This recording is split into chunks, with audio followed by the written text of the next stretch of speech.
As I read the abuse she depicted, I was shocked. And then, as I read the comments expressing sympathy and support, I realized it was much bigger than her. It was actually an epidemic throughout college gymnastics. It was in this moment I knew what I needed to give my TED Talk on. In the following weeks, I followed the investigation that the University of Utah held on Tom Barton.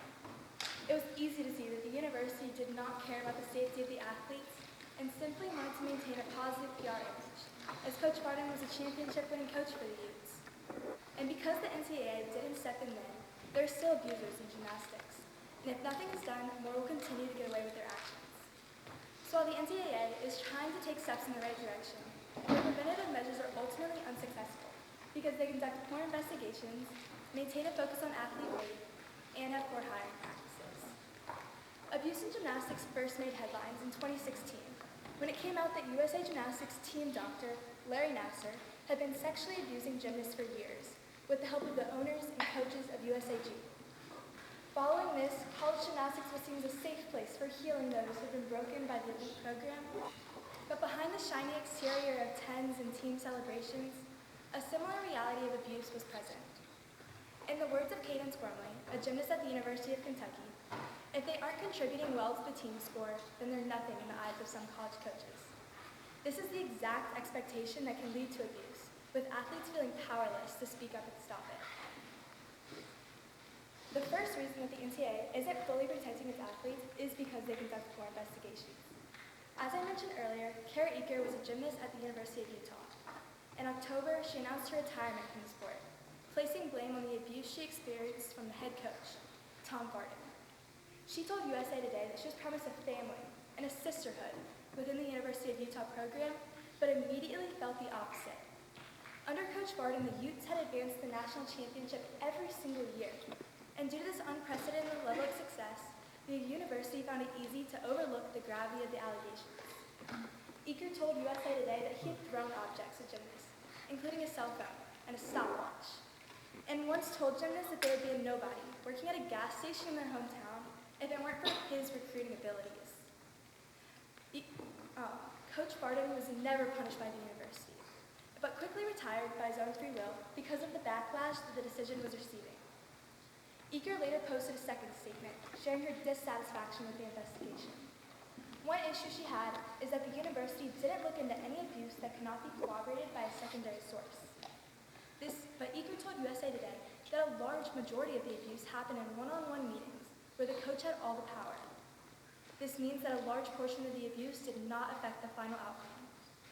As the investigation omitted crucial evidence, it was not an accurate representation of the abuse at the University of Utah and failed to provide closure for those who were promised a family and a sisterhood, just as Kara Eaker had. The NCAA needs to take action by creating an outside regulatory organization in order to make investigations more effective. After the abuse in USAG came out in 2016, they created an organization known as Safe Sport. This looks at abuse allegations from all of the Olympic sports and helps to keep out the bias and winning at all cost mentality that both USAG and the NCAA tend to struggle with.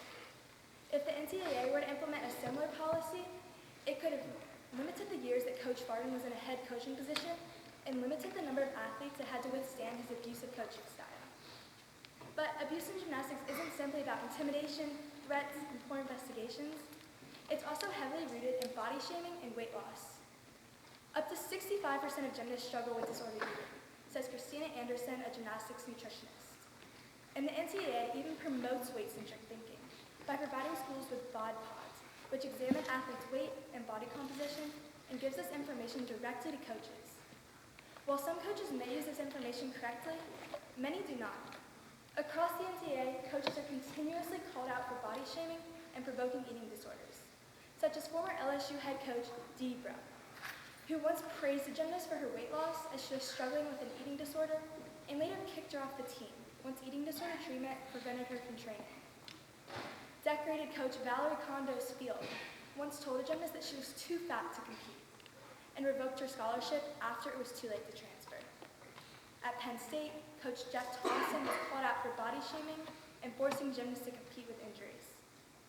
This national focus on gymnast weight hurts their mental health and is another form of abuse that the NCAA is failing to prevent. But the NCAA could prevent it by providing providing mandatory health and nutrition classes for athletes. The media teaches gymnasts that they should be eating less carbs and less calories, when this is actually the opposite of what they need.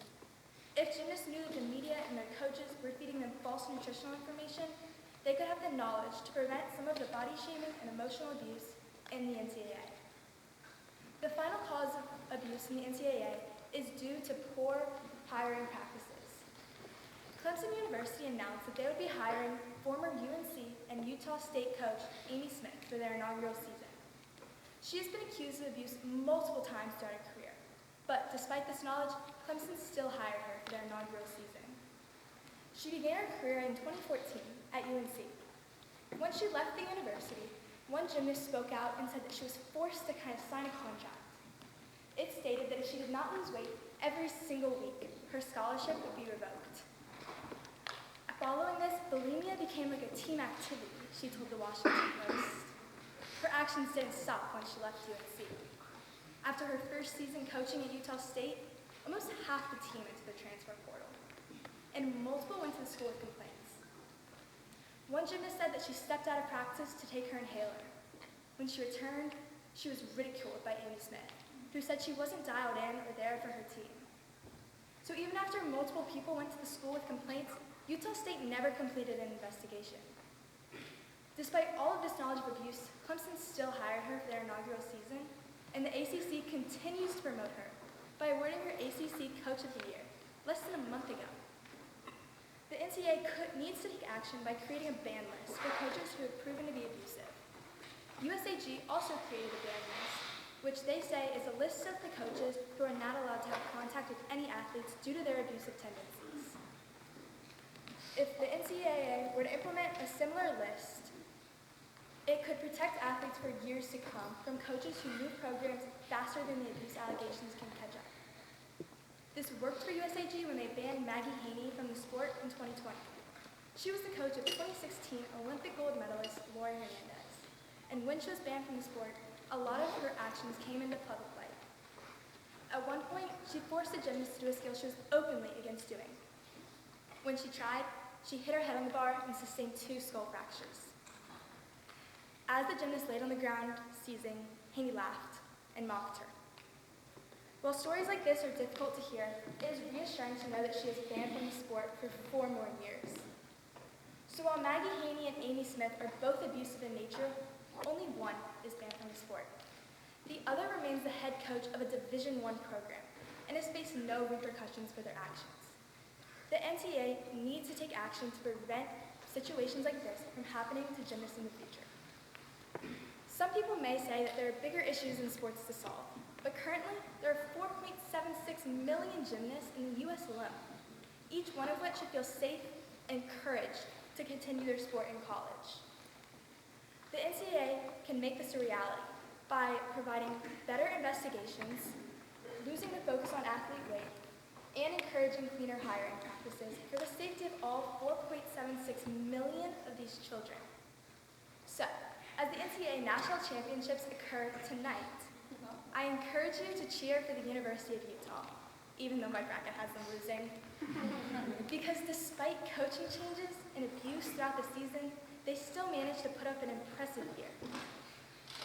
And even though the abuse they experienced did not hinder their performance this season, the NCAA still needs to take action to ensure that no other program has to deal with the devastating hardship that they did.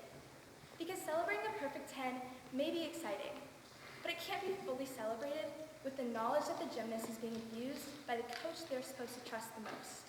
Thank you.